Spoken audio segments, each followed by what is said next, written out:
This is TWiT. More of your calls. Naomi on the line from Denver, Colorado, the Mile High City. Hello, Naomi. Oh, help me, Uncle Hugh. You're my only hope. Oh, no. What's the matter, Naomi?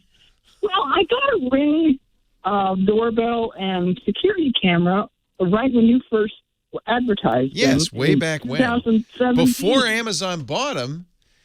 There's a long history, by the way, of companies buying ads on our shows and then getting bought by Amazon. I'm not saying that if you buy an ad on my show, you're going to get bought by Amazon, but it wouldn't hurt.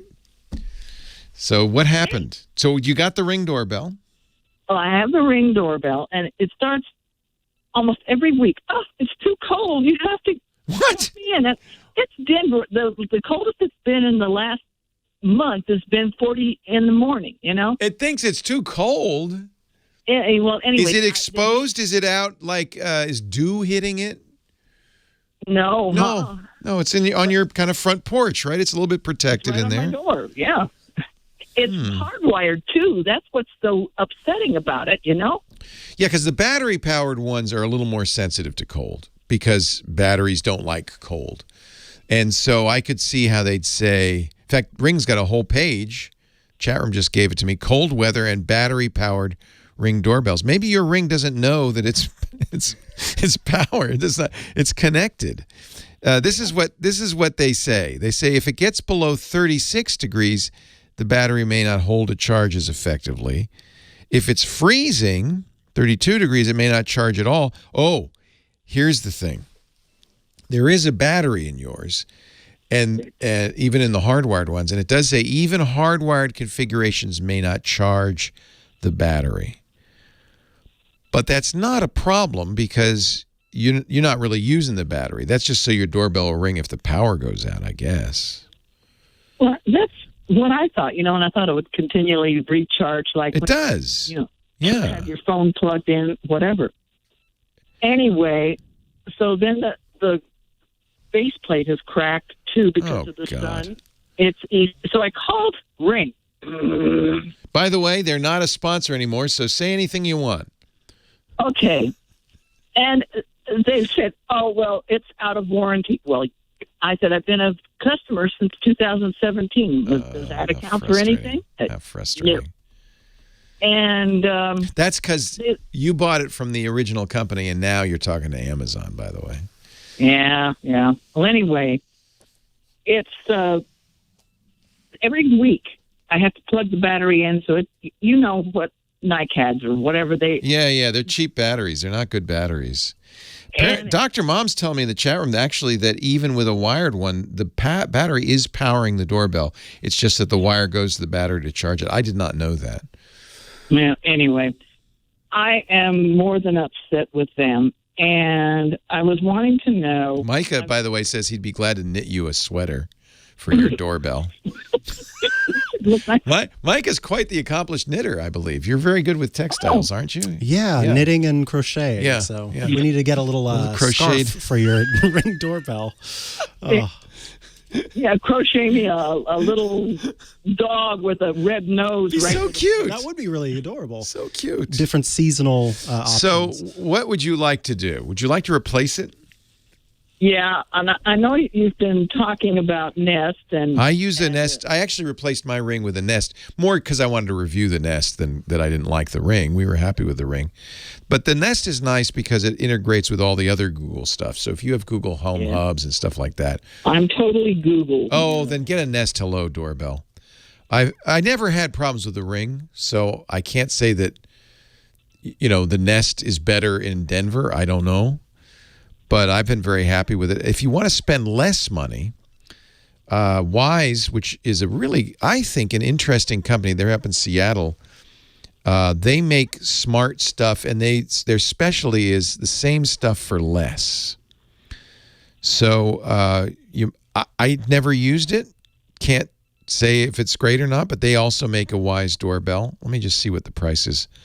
Yeah, I know Ant talks about Wise. Yeah, he loves Wise. $50. $50. But I bet you that one is all battery. I bet you that, because Wise, one of the things Wise does is they make this stuff kind of like so you don't have to have any, like I have a wire. And actually, because I have a wired doorbell like you, I kind of like the wired. I've been very happy with the Hello doorbell. There are some... Nest? The Nest.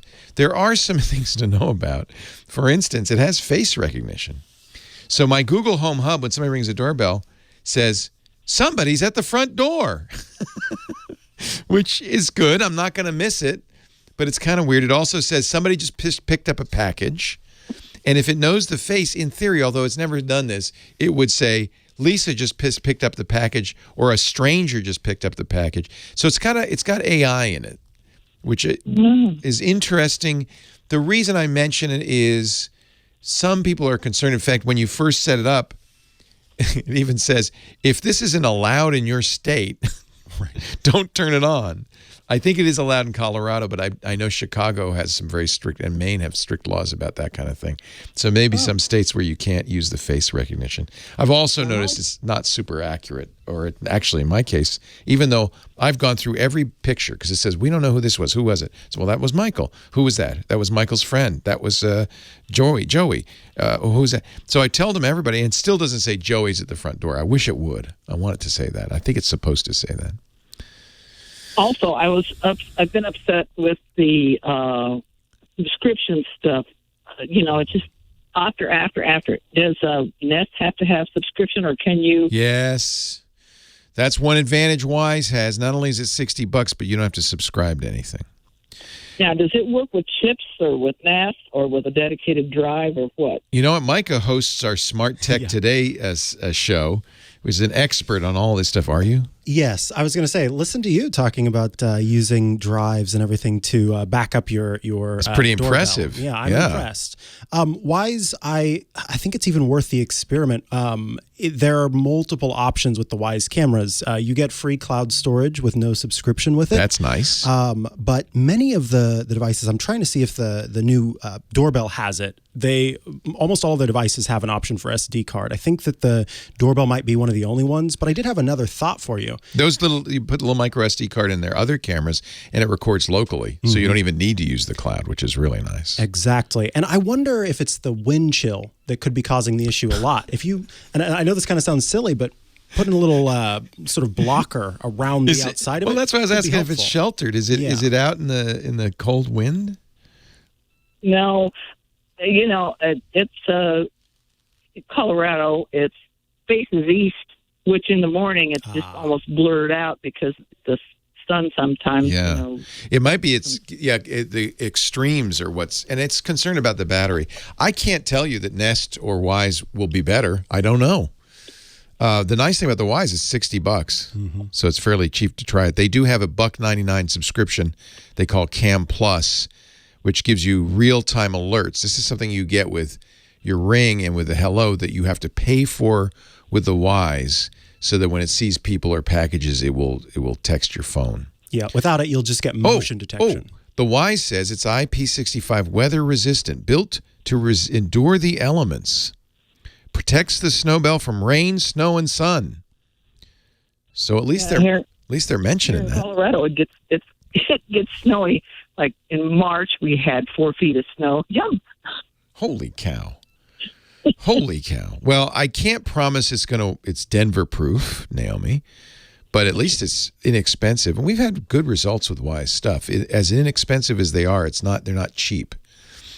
They really make some good stuff. I think they realized that there was a big markup in all this stuff, and they said, you know what, we can do better.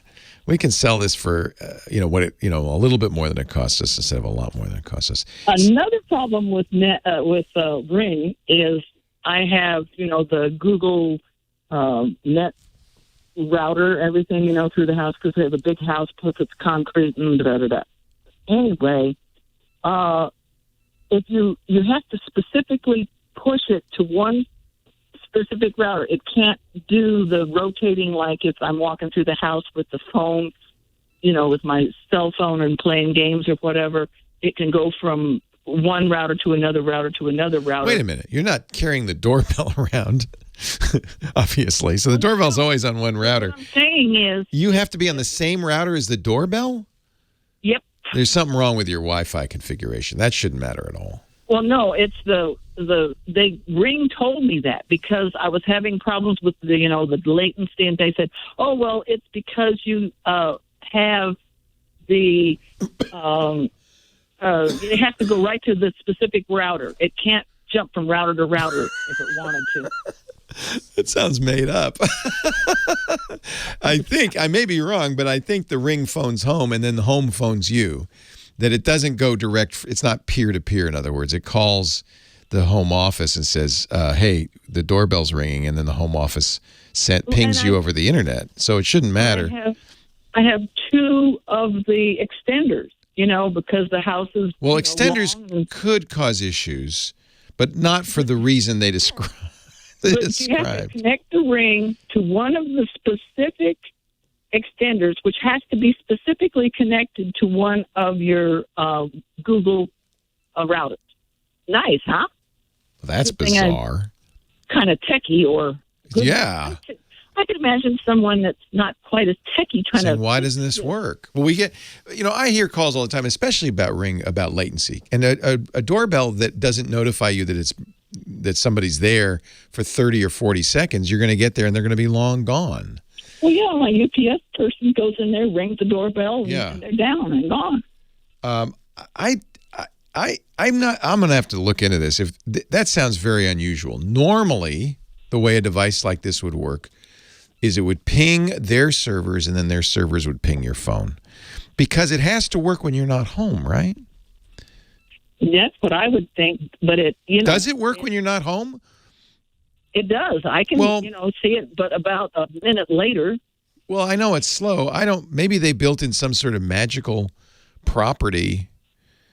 I don't know how that would work. That does an ad hoc network, peer-to-peer, some sort of weird setup just for that. They had an update that now recognizes humans walking. Yeah, that's that. Everybody's doing that now.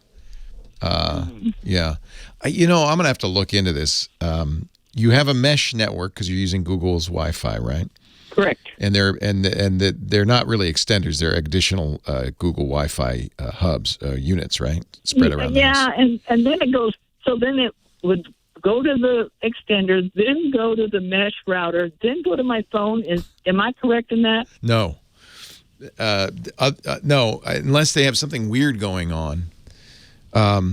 Because remember, you have to be able to leave the house and still hear the doorbell ring, which means that the normal way for any of these devices to work, most IoT devices work like this. They connect to a server, not you, and then the server pings your network or your phone. And so that is a little latent. So they may have some sort of special facility that I don't know about. The only thing I'm aware of, which is very common with IoT devices we talk about all the time, is the Ring needs a 2.4 gigahertz connection and will be baffled by the 5 gigahertz band. Sometimes the way Google works is they both have the same name. So there are workarounds, including taking your Ring doorbell for a walk, because the 5G doesn't travel as far as the 2G. Never mind. Forget I said it. I don't know what Ring's doing. I'm going to look it up and see if I can find out. That's bizarre, Naomi. That's not normal. IoT devices almost always connect not to you directly through your Wi-Fi router, but to a server, which then pings you through your Wi-Fi. So it shouldn't matter where you are. What about the Nest? Is it pretty good about backing up and whatever? Yeah, I mean, all of these have some latency. But I think Google's got a little bit is a little bit better on this. I've been very happy with the Hello doorbell. Somebody comes, presses the doorbell. Of course, I hear the chime because it's wired, so I hear that right away. And then I will hear my Nest device, my hub, will say, "Someone's at the front door," and immediately show a picture. And that's about 3 seconds later. Yeah, dogs, and the minute that doorbell goes, man. You don't even need this because you got doggies. The Doge is saying, "Someone's at the front door. Hey, come on, let's go. Come on. Okay. Yeah. Google's official suggestion is to walk away from the router. Thank you, Google. Mikah Sargent is looking up You have the Google support document, and that's what they say to do. Yeah, that's so frustrating. Because Eero, for example, lets you go in and say just do 2.4 Used to be gigahertz. you'd have to call Eero, and the Eero support tech would say, okay, I'm going to turn off the 5 gigahertz radio now, pair it. Once you've paired it, it stays paired to the 2.4 gigahertz. Now they've added a switch, thank goodness, in the software. Google says we don't have a way to do that because 2.4G travels farther than 5G. You have to get far enough away so you don't see the 5G and you get the 2.4. That's crazy talk, especially with a doorbell. I think I personally, just between you, me, and the millions of people listening, I like the Home best. I've been very happy with that. I haven't tried the Wise yet, but we've had some good. I call it the Home. It's the Nest. Yeah, they call it the Nest Home Doorbell. Yeah, I use a lot of Wise's cameras. Wise is better. Yeah, we have outdoor, Wise cameras. indoor. Yeah. They work fantastic. We just haven't tried the doorbell. Yeah, exactly. Yeah, I was looking at the Wise ones for the corner of the house where we have critters coming in all the time between those trash pandas and everything. Mm-hmm. I'll be honest, and it's expensive because you have to buy a Nest subscription, although at least Google now has rolled those all up into a single subscription, but you still have to pay whatever it is, $5 a month for this, $7 a month. But I have Nest cameras everywhere around the house, and I like them because they're plugged in and they're always recording. I can go back, and I've done this, Lisa will go and check the cats. And if we're traveling, we can go online and look at recordings from earlier. Mm-hmm. I think the Nest, since you have a lot of Google stuff, Naomi, I think go all Nest is not a bad way to go. It's more expensive. That's the drawback. Well, Mikah, on your Waze camera, what do you have for your doorbell? So I don't use a Wise camera for my doorbell. Yeah, I've got the Ring peephole camera is what I use. But that's a good idea. It's not it goes cool. on Exactly. So I could just unscrew the peephole, put that in. They don't actually sell that anymore. They stopped. Yeah, I remember. But it's not cold enough here to where that's an issue because it is battery powered, and I do regularly have to switch in a new battery for it. I recommend wired as much as possible as well because the ability to tag motion and to detect motion, all those kinds of tools are a lot better on something that's receiving power at all times versus the other ones where it's sort of having to wake up and then go back to sleep. The Wise, the Wise, they save money by because their battery, they can't always be on, but they also save money because they don't have to record to the internet all the time. Yep. Now, with the Wise, you pick up the chip every day, or how do you? No, it's just there. It'll overwrite it as it fills up. So it's just there. So if you ever need a recording, you can just go to the chip and take it out. And I found it takes a long time for it to fill up. They have a base station that you can put another chip in and record there as well.